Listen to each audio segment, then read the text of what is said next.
2002, I had gone to Nadi Astrology and they had said that I don't have life after 2005. और उसमें ये लिखा था कि शिव भगवान डिसाइड करेंगे कि मुझे जिंदगी मिलेगी या नहीं मिलेगी। एक ऐसी सिचुएशन बनी कि 2004 के आसपास हमें गुरुजी मिले और पहली बार जब गुरुजी के पास मेरे हस्बैंड गए तो गुरुजी ने बोला तू खेड़ा का पुत्र है जिसका इंश्योरेंस में बड़ा नाम है। तो हमें बहुत सरप्राइज हुआ क्योंकि वहाँ हम किसी को जानते नहीं थे, किसी को पहचानते नहीं थे और ये समझ में नहीं आया कि गुरुजी को कैसे पता चल गया।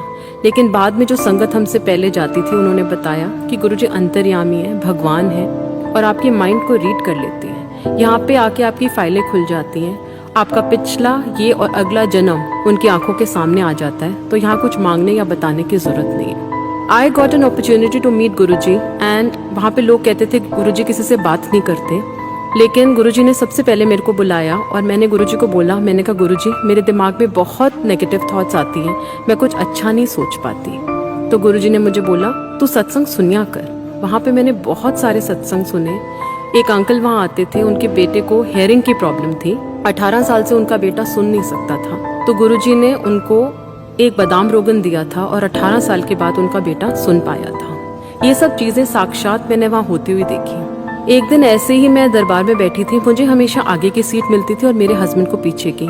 मैं अपने आप को बहुत प्राउड समझती थी, लेकिन बाद में मुझे रियलाइज हुआ कि मेरी जरूरत सबसे ज्यादा थी पूरे घर में और मैं आगे थी और मेरे हस्बैंड पीछे थे। जाती रही गुरुजी के पास और एक दिन एक और बार जब संगत लगी तो मैंने देखा कि एक आंटी गुरुजी के पास आई, उनके हाथ में एक छोटा सा बेबी था। जैसे ही उन्होंने ब्लेस कराया अपने बच्चे को तो गुरुजी ने कहा 10 फिर संगत नो बच्चे दानी तो है नहीं। गुरुजी ठेठ पंजाबी में बात करते थे। तो मुझे बहुत सरप्राइज हुआ कि how are people conceiving without tubes, without ovaries and internal I knew that I don't have life after 2005। तो मैं समझ गई कि ये सही जगह है जहाँ मैं पहुँच गई हूँ। जब मैंने पहली बार गुरुजी को देखा तो मुझे ऐसा लगा कि एक ऑरा, एक प्यार, एक वाइब्रेशन, मतलब मुझे ऐसे लगा कि मैं जन्नत में पहुंच गई। और गुरुजी हर थर्सडे, फ्राइडे, सैटरडे, संडे मुझे बुलाते थे। मैं चारों दिन इतनी अट्रैक्शन हो गई थी गुरुजी की, I had fallen in love with him और मुझे लगता था कब थर्सडे आए और कब मैं गुरुजी को मिलूं। लेकिन पता है कि कर्मों के हिसाब से 2005 मेरे लिए बहुत ही खराब साल था। गुरुजी कहते थे कि जब जिंदगी का सबसे बुरा टाइम चल रहा होता है या आने वाला होता है तो गुरुजी आपको घर से उठाते हैं। मेरे पास तो जिंदगी ही नहीं थी। मैंने अब गुरुजी को मिलने के बाद अपना हाथ किसी को नहीं दिखाया क्योंकि मेरी लाइफलाइन बहुत छोटी है। मैं गुरुजी के पास जाती रही और एक ऐसा दिन आया, मुझे पता था कि अब मेरी जिंदगी खत्म होने वाली है। और एक दिन रात को मेरी इतनी तबीयत खराब हुई, मुझे लगा कि my heart is collapsing, I am dying. मुझे ऐसे लगा कि मेरा हार्ट बीट बंद हो गई है और मैं मरने वाली हूँ। मैं एकदम खड़ी हो गई और हिम्मत जुटा के अगले दिन मैं गुरुजी के पास गई। मैंने गुरुजी को कुछ नहीं अपने बारे में बताया। गुरुजी ने फिर भी मुझे लंगर खिलाया, प्यार से बिठाया। ऐसे एक दिन एम्पायर स्टेट के बाहर ही मेरी तबीयत इतनी खराब हुई कि मुझे लगा कि माई हार्ट हैज स्टॉप्ड और मुझे लगा कि आज मेरी जिंदगी का आखिरी दिन है। एक आंटी मेरे को गुरुजी के पास पकड़ के ले गई और मैंने गुरुजी को बोला, मैंने कहा गुरुजी मैं जा रही हूँ। गुरुजी ने कहा कोई गल नहीं, तो लंगर खा। जो लंगर हम यहाँ खाते हैं उसमें गुरुजी की पूरी ब्लेसिंग्स होती हैं। वो हमें mental, physical, psychological, financial level पे हीलिंग देती हैं जो हम नहीं समझ पाते थे। 1 साल गुरुजी ने मुझे पूरा टेस्ट किया। I had fallen into severe depression, totally lost my confidence in life. मुझे ऐसे लगता था कि जिंदगी खत्म हो गई है और जब मैं अपनी बेटियों को देखती थी तो मुझे लगता था कि मेरे बाद इनका क्या होगा। ऐसी सिचुएशंस आती है जिंदगी में जब आपको लगता है कि आप पूरी शर्म भूल जाते हो। और मैं संगत में खड़ी हो गई और मैंने कहा गुरुजी या तो मुझे ठीक करो या मुझे जाने दो। गुरुजी ने तभी भी मेरे से बात नहीं करी। उसके अगले हफ्ते फिर मैं गुरुजी के पास गई और मुझे कोने की जगह मिल गई। I literally fought for my life from Guruji. मैं वहाँ बैठी हुई थी और टेलीपैथिकली मैं गुरुजी को बोल रही थी कि गुरुजी अगर आज आपने मेरे से बात करी मैं कभी यहाँ पे नहीं आऊँगी। गुरुजी ने मुझे आवाज़ दी, कह रहे इत्थे आ। गुरुजी ने मुझे बोला लोटा ले आई। I think I am the only संगत में एक ऐसा हूँ जिसको 2 लोटे गुरुजी ने ब्लेस करके दिए। गुरुजी ने मेरा डेट ऑफ बर्थ पूछा और थर्सडे को बोला लोटा लेके आना। फिर गुरुजी ने मुझे बोला अद्धे नाल पी लें ते अद्धे नाल नहा लें। जैसे ही मैंने वो लोटा यूज करना शुरू किया मेरी हेल्थ इंप्रूव होना शुरू होती गई।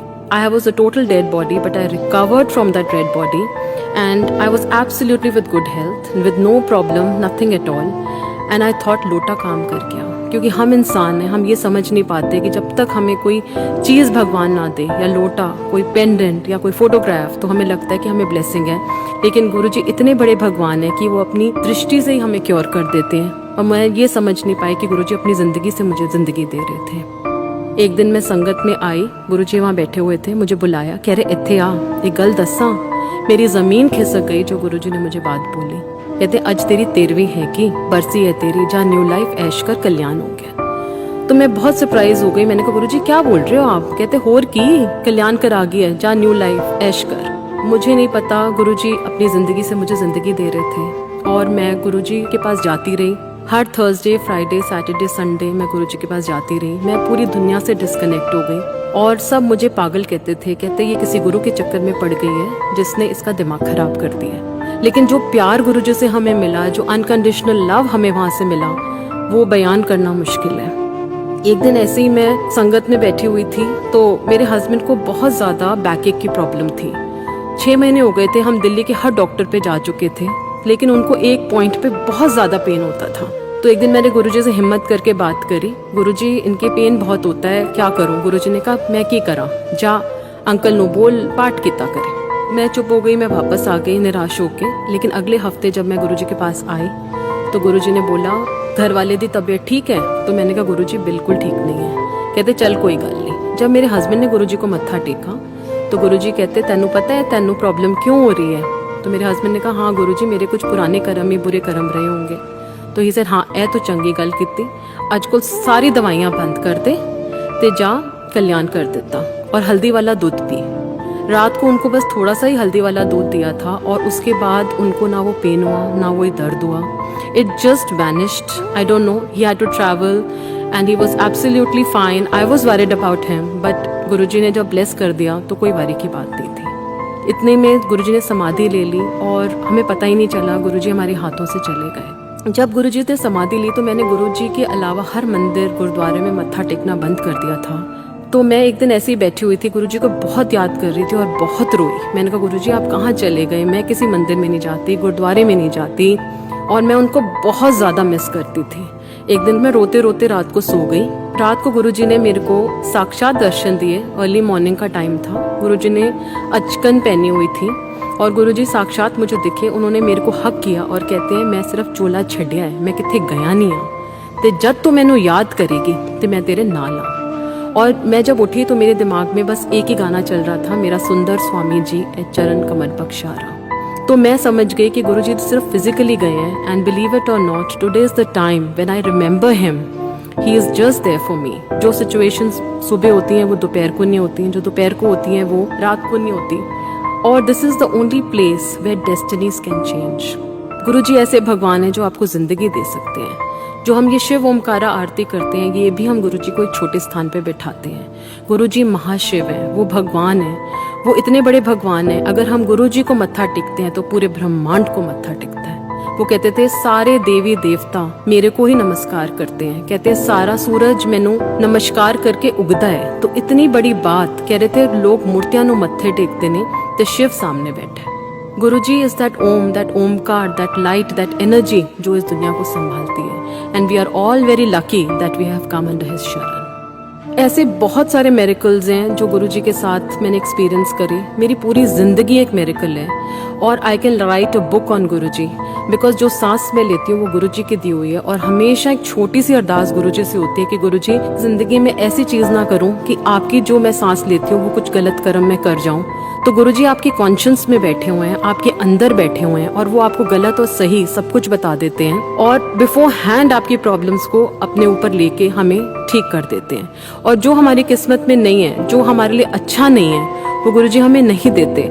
लेकिन जो हमारे लिए अच्छा है वो हमें पता नहीं क्या ब्लेसिंग दे जाते हैं, वो हमें पता ही नहीं चलता। वो क्या हमारे कल्याण कर जाते हैं वो भी हमें पता नहीं चलता। एक छोटा सा सत्संग है जो मैं शेयर करती हूँ आपके साथ। जब मैं गुरुजी के पास गई थी तो मैं झुक के मत्था नहीं टेक पाती थी क्योंकि मेरे को थोड़ी सी सर्वाइकल की प्रॉब्लम है। तो एक आंटी ने मुझे बोला कि गुरुजी कह रहे हैं कि तू झुक के मत्था नहीं टेकती। तो मुझे बहुत गिल्टी फीलिंग हुई कि हाँ सच्ची मैं गुरुजी को मत्था खड़े होके टेकती हूँ, नीचे नहीं टेकती।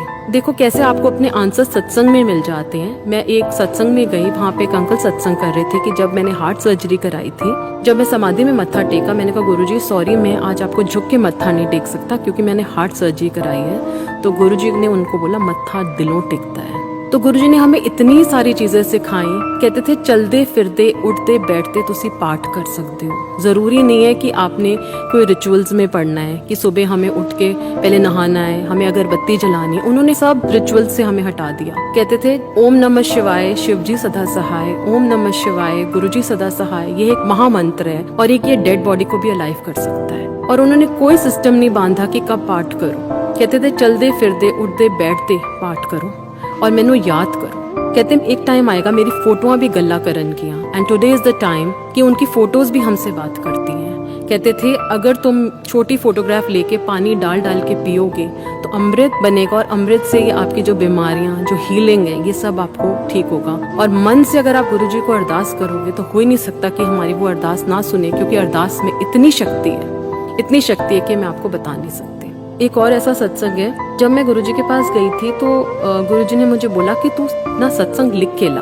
तो मैंने कहा ठीक है गुरुजी। मैं एक पेपर में लिख के अपना सत्संग चली गई। जब मैंने पेपर पकड़ाया तो गुरुजी ने कहा इस तरह नहीं लाए था, सीडी विच लेके आ। तो मैंने कहा ठीक है गुरुजी। नेक्स्ट वीक मैंने अपना सत्संग लिखा और सीडी में कराया और गुरुजी को हाथ में दे दिया। मुझे नहीं पता था कि समाधि के बाद वो सत्संग लाइट ऑफ डिविनिटी में आएंगे।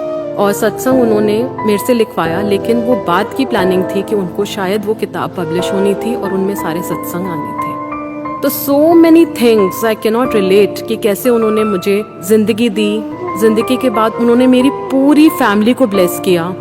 समाधि लेने से पहले उन्होंने मुझे बोला अपनी सहेलियां लेके आ। मैंने कहा गुरुजी कोई नहीं आता। और आज ऐसा दिन है कि पूरी फैमिली, पूरी हमारे घर के लोग, पूरी मेरी फ्रेंड सर्कल सब गुरुजी के पास आता है और सबको ही गुरुजी ने ब्लेस कर रहा है। गुरुजी के बारे में कहना बहुत मुश्किल है। और इतने बड़े भगवान जो आपके सामने बैठे हैं, उनके आगे अगर हम मत्था भी टेक लेते हैं, कहते थे इस बड़े मंदिर में इतनी शक्ति है कि जो बाहर से भी मत्था टेक के चले जाएगा उसको भी ब्लेसिंग है। कहते थे शिवलिंग में इतनी शक्ति है कि 12 ज्योतिर्लिंग में जो मनोकामना पूरी नहीं होगी वो इस जगह पे पूरी होगी, क्योंकि यहाँ इतना तप और इतना पाठ गुरुजी ने किया हुआ है।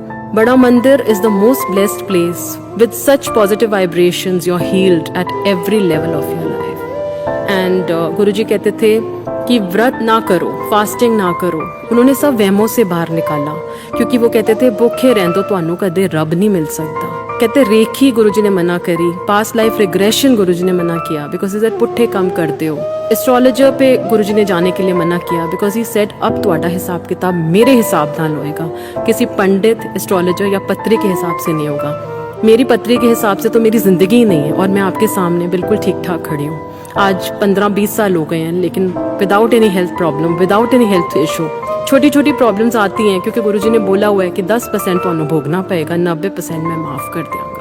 तो 90% हमारा सब कुछ कट चुका है और 10% हम भोग रहे हैं, क्योंकि 10% भी वो कहते थे मैं ज़ीरो कर सकना, पर फिर रब नू कौन याद करेगा। जो हम ये पाठ ये करते हैं, ओम नमः शिवाय, शिवजी सदा सहाय, collective part is the need of the hour. He used to say कि ये जो हम पाठ करते हैं ये पूरा यूनिवर्स में वाइब्रेशन जाती है और वो वापस आती है और वो सारी दुनिया को ब्लेस करती है। तो उन्होंने ये बहुत छोटे छोटे तरीके बताए। कहते थे कि कोई टेंशन लेने की बात नहीं है, या दुख ले लो या मुझे रख लो। एक गुरुजी के वहाँ एक बहुत ब्यूटीफुल शब्द चलता था, देहे नाम संतोखिया उतरे मन की बुक, बिन गुरजे मंगना सिर दुखां दे दुख। तो गुरुजी के अलावा हम जो भी मांगते हैं दुखों के दुख ही मांगते हैं। अगर हम गुरुजी को मांग लेंगे तो हमें कभी मांगने की जरूरत नहीं पड़ेगी। बिलीव इट और नॉट, गुरुजी के जाने के बाद मुझे कभी मांगने की जरूरत नहीं पड़ी।